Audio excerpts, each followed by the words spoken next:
Hey everyone, Nate, Veronica, and Lauren here from Foodies Watching Movies. make sure to tune in every other Wednesday, for a podcast that's got tasty food talk. And epic movie discussions. right here on the Journey into Comics Network at journeyintocomics.com Hungry for more? Go to the Journey into Comics Network Patreon. for early access and exclusive content.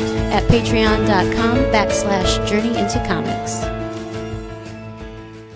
The following is a Journey into Comics Network production. Trump's back from Asia, and I'm back from Colorado. And one of us didn't make a fool of ourselves. You know what that means? It's time for an all-new Puhr Report.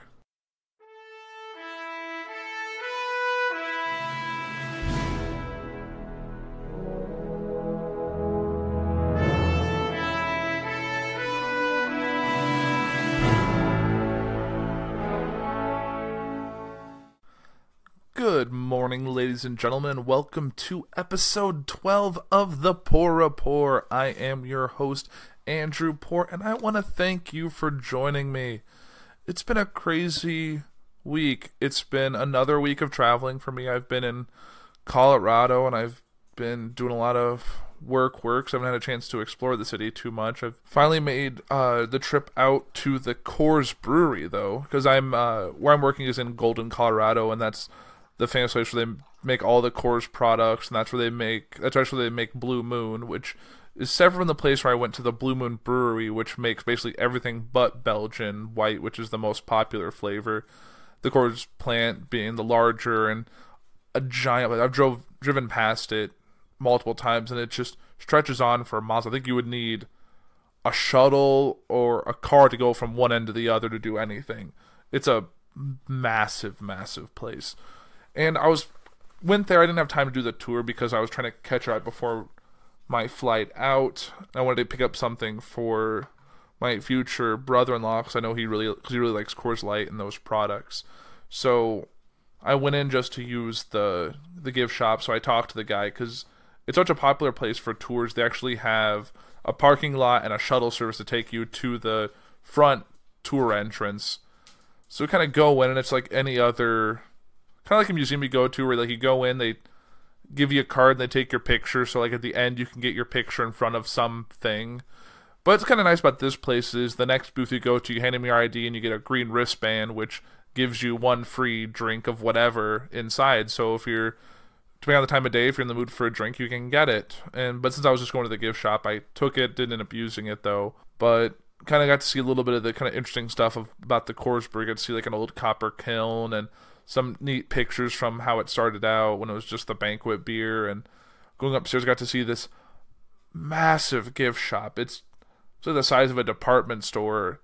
It had merchandise for a ton of different brewery stuff that I like. It's not just Coors products or Blue Moon products, but stuff I wasn't expecting. Like they had like Stella Cidre stuff. They had Crispin stuff. They had Line and Kugel stuff I didn't really think was made there. And it might just be that the overarching brand, because it is Miller Coors, maybe some Miller products are also made there and not in like Wisconsin. But so that was kind of interesting, and got to find some I liked, and some stuff I did want wouldn't fit in my suitcase if I wanted it to, so I couldn't get this giant wooden Blue Moon sign, because Blue Moon I think is I won't call it craft beer because Blue Moon's not really a craft beer, and I'm sure Nick over at Brews with Dudes might disagree, but yeah, I think if something that's that well known, it's just should be a domestic beer at that point. It's not really a craft or an import. But so I got to check that out, and I got a few things that ended up working out, and I added another shot glass to my collection because I have a little display glass thing with a bunch of shot glasses on it. I almost have it full, so that means I'll have to get another one or get a bigger one or however I decide to do it. But nice little thing, and I always like to do it when I travel, is I get a shot glass from something either I did when I was traveling or something from a place I went. So I have one from Colorado and one from the Coors Brewery now because I've been through both. So kind of nice to get something as a little memento, because you can get a t-shirt, you can get some article of clothing. Sorry about that, my dog decided to chase my cat to the couch, so sorry for that little disruption. But like I was saying, it's always nice to have a little memento that's fairly permanent, because when you have something that's glass or some object. It usually holds up better than an article of clothing because you'll wear it a few times, it'll wear out, and then you'll throw it away, give it to Goodwill or something along those lines, and it doesn't get the same kind of longevity that you get from something like a drinking glass or an object or an ornament or some kind of physical memento. So that was kind of neat, and it was nice to start off, because sometimes you get to try some of these interesting foods that you don't get to try before, but always nice to go to a place that you won't really get to see that often and pick up a little something nice for yourself. And really kind of spilling off that, when I got back, I was digging through some things. I was looking for those little charge sticks for my cell phone for when I go back, something that'll keep my battery life more up to date. Just when I'm at the airport, I don't have access to an outlet. I'm going to be right back. It looks like my cat's not coming out from under the couch. I just want to make sure everything's all right. So just give me 1 second here and I'll be right back with you. Sorry for the interruption there. Everyone's good. Dog's good. Cat's good. All is well. So back to what I was saying, if I can remember right, was I was kind of wrapping up talking about traveling, and always pick up a little something either from the airport or from someplace you're going to kind of keep as a keepsake if you're that kind of person. I am one of those people. I know some people prefer to take pictures or just live in the moment there. And so, to each their own. That's just something I do, and I collect shot glasses from places. So I usually either get one from an airport or from a truck stop or from some place that usually has a shot glass, because they're a popular collector thing, so they always have it available at most pretty popular places. So I guess moving on from that was, while I was cleaning out a drawer that had some electronics in it, I came across my old Zune, which didn't work, obviously, because I think the battery had long since gone dead. So I brought it with me when I went into the office today for work, plugged it in, let it plug in, left it plugged in for quite a few hours, and finally got some life out of it. And I was just scrolling through, looking around it, and I noticed that I had 5 or 6 playlists that said radio show, like 1, 2, and 3. I was like, oh, which I've talked about this in episode 1 and a little bit in subsequent episodes, was that the Puhr Report, when it was originally went through its on campus at Bradley University, and I did a lot of kind of random music. I had a large track between like top 40 to like alternative rock and kind of a bunch of stuff in between. And I kind of talk about some random stuff along the way and just went through it back to the music. Very typical radio show. Wasn't really like the podcast I have now. But it's kind of nice to find these old playlists that I had put together, and just to kind of look over through the list here. Some of the ones that were that I thought were kind of interesting at the time is that I have White Rabbit by Jefferson Airplane, which is a very interesting song. I had Scars by Papa Roach in this playlist. I had I'm Just a Kid by Simple Plan. I had Fat Lip by Sum 41. I had Clint Eastwood by Gorillaz. I had Over My Head / Cable Car by The Fray. And then, yeah, so it was in a couple other songs. The most current song I think at the time was In My Head by Jason Derulo. So very interesting selection. Kind of jumps forward and back between more classic music to more current and alternative rock and everything in between.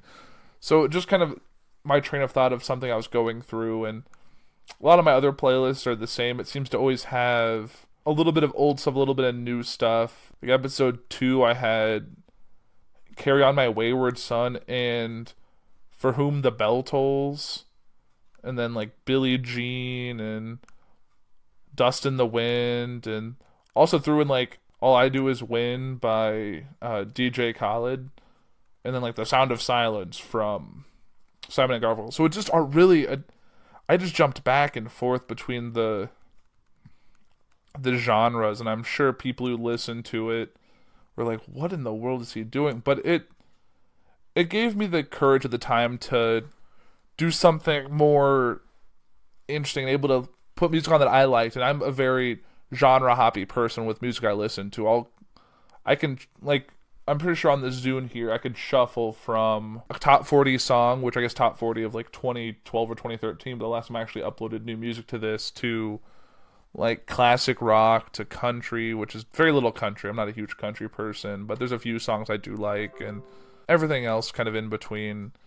So yeah, it's always nice to see something that kind of brings you back to your past and bring you back to your roots, and that's where the Puhr Report started. It was stuff I liked and had an interest in, and I wanted to just talk about that and share the music I liked, and that's kind of how I am with this show. This show, in my tag on my Facebook page, on my bumper, I say, for everything news and topics of personal interest, which doesn't mean it's personal interest to like the everyman person. It's personal interest to me. So something that I like, and this is going to be a little bit music centric of a show today because there's a few topics that the topics like I'm going to talk about. There's a few music related topics I think are brought up there, kind of tie into what's going on in the world today, within the entertainment industry, within politics, that all kind of tie back. So it's going to be a little bit more music heavy, and a lot of it had to go back to when I saw this playlist when I was going through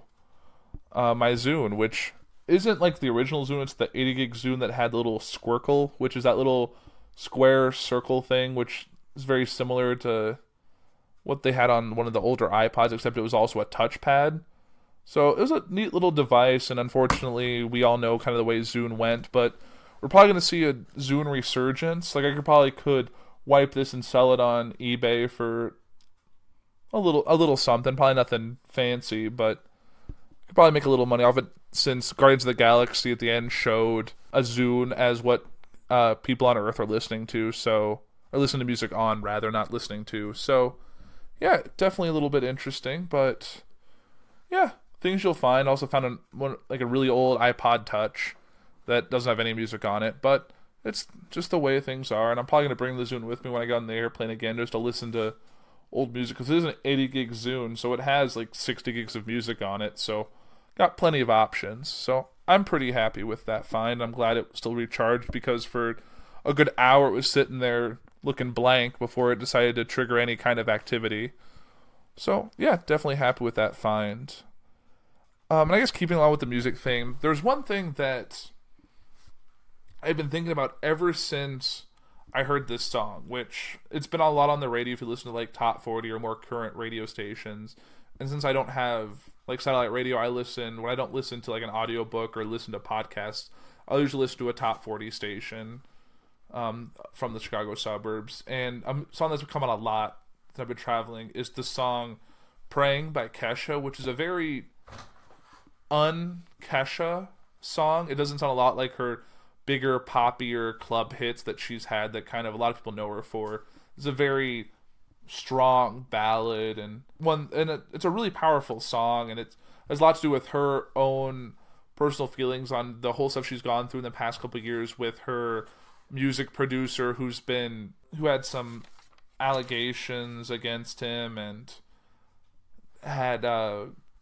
was like verbally abusive and did just unspeakable things to her, and the courts were saying they couldn't split up due to contracts and all this stuff, and I think she finally got out of it and is now able to tour again and make new music, and this was kind of her big hits or big post event song that's Praying. And every time I've heard it since all these sexual assault allegations have come out, is you could literally take this song, you know, like how at the award shows they do that in memoriam section, and like they'll play a sweet sad song and then show pictures and like the time like they're like not when they died, but like 1945 to 2016, like those they do like their years around, or just even just their picture and name. I can say that this song is so powerful and so fitting that you could put up every picture of someone who's had sexual assault allegations against them from let's say all the way back from Bill Cosby through Harvey Weinstein and Kevin Spacey, all the way up to Al Franken, who's the most recent person who's had allegations against them, and Jeffrey Tambor and Roy Moore and all of that. There's just so much stuff that has come out recently, but literally you could take their faces, put Kesha's song Praying underneath it, and I'm not going to do it justice, I'm not going to sing, but one of the lyrics of the song is, well, you were wrong and now the best is yet to come, because I can make it on my own and I don't need you. I found a strength I've never known. I'll bring thunder, I'll bring rain. When I'm finished, they won't even know your name. Which is very appropriate. A lot of these people who have come forward are really feeling the strength to say what they need to say, and the people that have hurt them and have caused them strife for years and just pain and everything are now seeing justice done. Even though these are allegations, we don't know if every single case of this is true. When so many people step forward for one person, it's hard to ignore. And really, like, the chorus of this song is, I hope you're somewhere praying. I hope your soul is changing. I hope you find your peace falling on your knees. It's just a very powerful song, and it's very fitting. And I really hope that everyone who's committed these evil acts against some very young, some very impressionable, some people in these underling level positions or subordinate positions to these people in power, that they get what's due to them. Because really, they don't need to be convicted of anything. We're so far into this case of public opinion that careers are being ended by allegations, which is kind of a double-edged sword. It's great for those who have slid by for years without any consequences for their actions, but really, we're at the point that all it takes is a couple people to want to ruin someone's life and start those, and they could lose their whole career. Movie deals, TV deals, music careers. It really could ruin your whole legacy. But really, with a lot of the people step forward, there's not been one person saying this against you. There's been many people have come forward, multiple cases, and that's something you just can't ignore. Which kind of leads me into something that kind of struck, I guess, more close to home in a form of entertainment that's pretty close to me. Something I like. I know a lot of people on the Journey to Comics Network also enjoy, which is the Arrowverse, the CW shows. It recently came out that the showrunner and like executive producer of a bunch of the CW shows, but specifically the showrunner of Supergirl, Andrew Kreisberg, has had a few allegations against him for sexual misconduct, or some saying the wrong thing, or really doing things that you shouldn't do when you're in a position of power.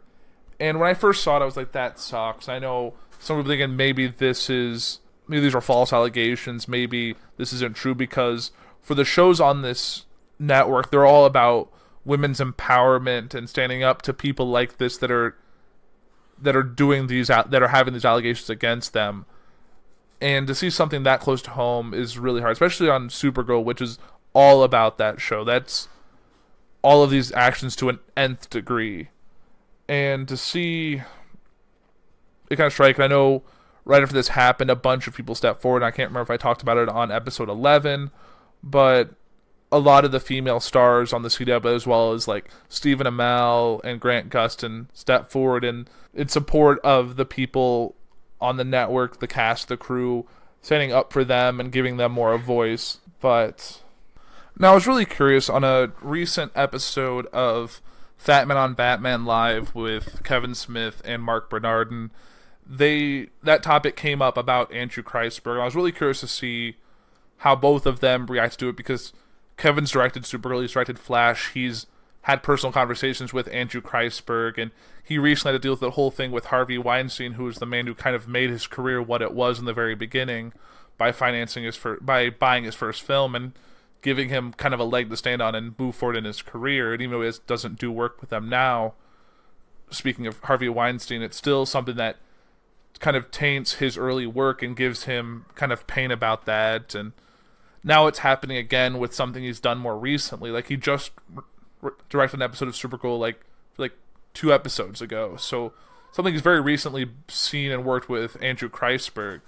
So to see this actually be a true instance, and I'm gonna kind of throw it. I kind of took a little bit of Kevin Smith and Mark Bernardin's talks with the the allegations against Andrew Kreisberg, so I'll kind of throw it to them, and then I'll kind of move forward and get off this kind of more sad, somber topic.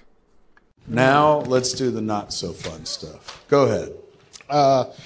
Last week, 2 stories broke revolving around the DC universe, one of them in television, one of them in comics. Let's see. Eddie Berganza, who was a group editor at DC Comics, was dismissed for sexual misconduct that had sort of emerged after a BuzzFeed article with 4 or 5 women who came forward, named names, and told their stories. And it seems that those events have been going on 10 years ago or so, for about 3 or 4 years. He had been reprimanded by the company. He had been demoted by the company. He had been promoted by the company. He was moved from New York to LA by the company. It seems as if those allegations were by and large listened to and then ignored. And then many of those women who both came forward in the BuzzFeed article and some who didn't have found their way out of both DC Comics and comics in general, because that experience soured them so much on this thing that we all love. And it's always a shitty fucking story when you hear about stuff like that. It's oddly, doubly shitty for me because I've known Eddie Berganza for 20 years. We worked at Starlog magazine together. He was the first person I knew who worked in comics, and I thought that was where I was going to go. Like, everybody worked at Starlog, then went to work at DC, except for me.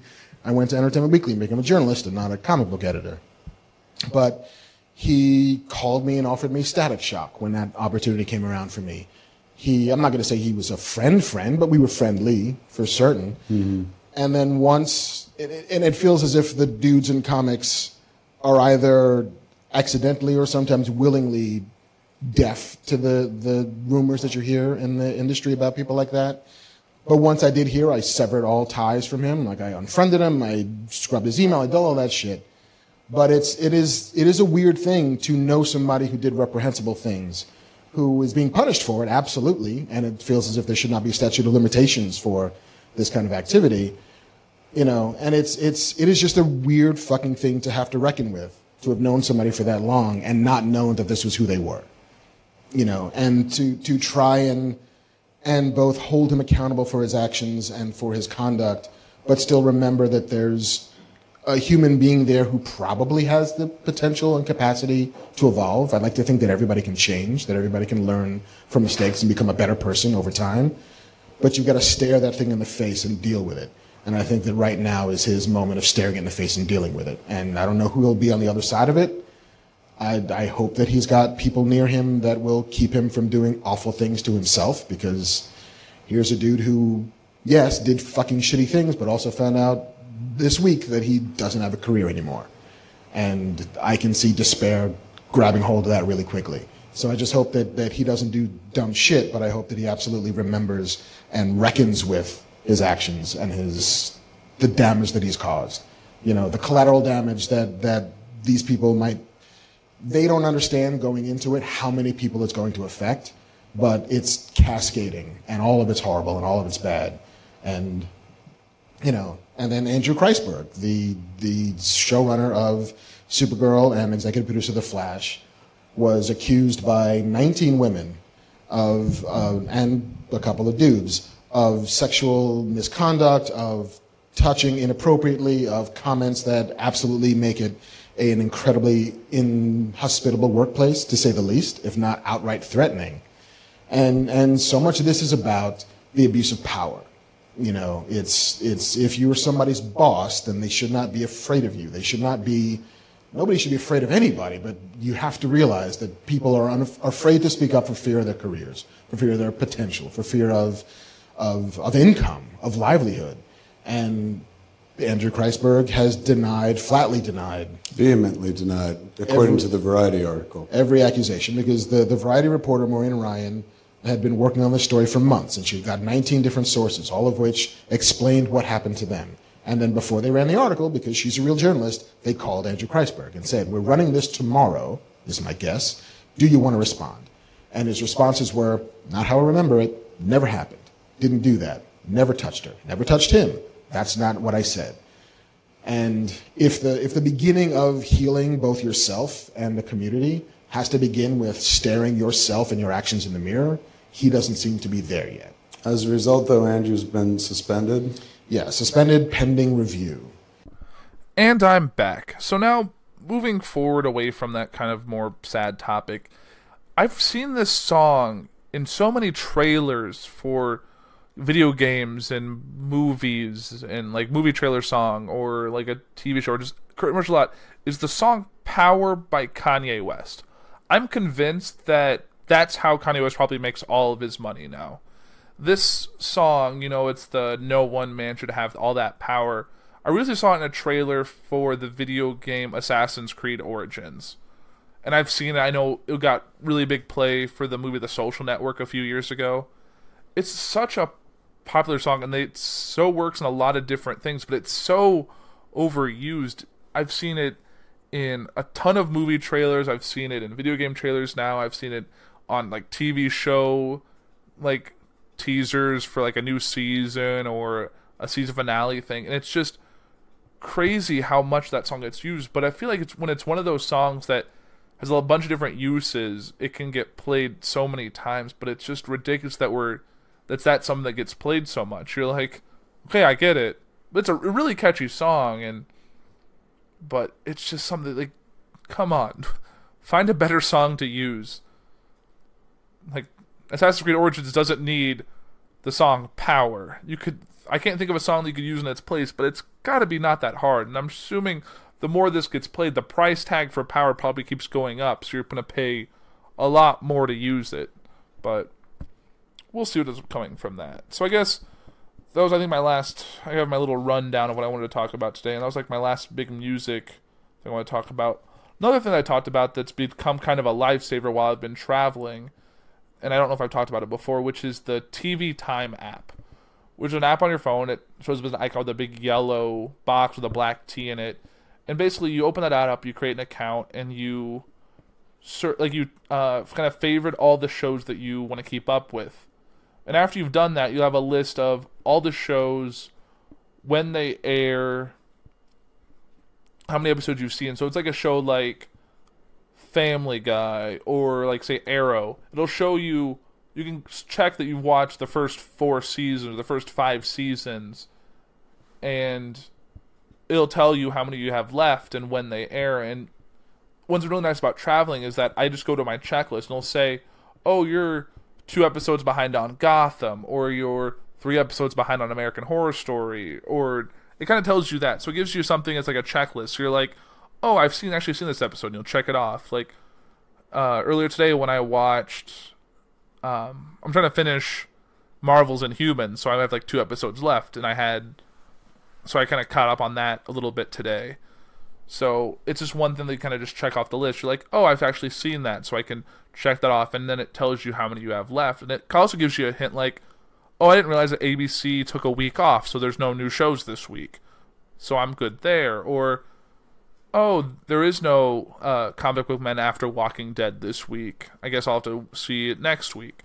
Just stuff like that. That was also a show I'd recommend watching if you like Kevin Smith or comic books, is to watch Comic Book Men. It's on AMC, and it follows immediately after Walking Dead, and it's had 7 seasons now. It's had, I believe, 1 less than the Walking Dead seasons, or it's the same amount. I can't exactly remember if Walking Dead's on season 8 or season 7, but either way, definitely both are good shows.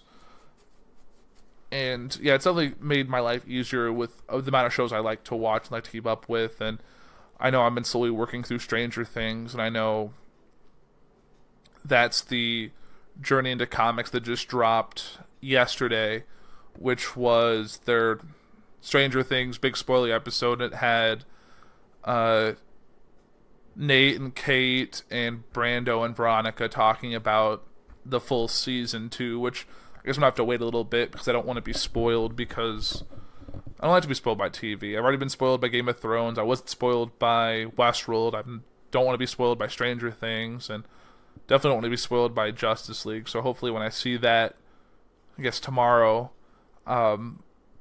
it'll be kind of going in open-minded and seeing how good or not good or how great Justice League is, and might have to watch Batman v Superman and just to kind of refresh myself on what I'm going to see next.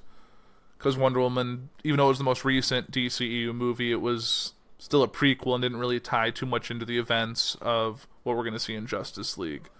And it could give me a bar to work from, as long as it's better than Batman v Superman, which, in retrospect, wasn't a bad movie. It just was a movie that could have been better. So as long as Justice League is better than that, I'll probably consider it a win.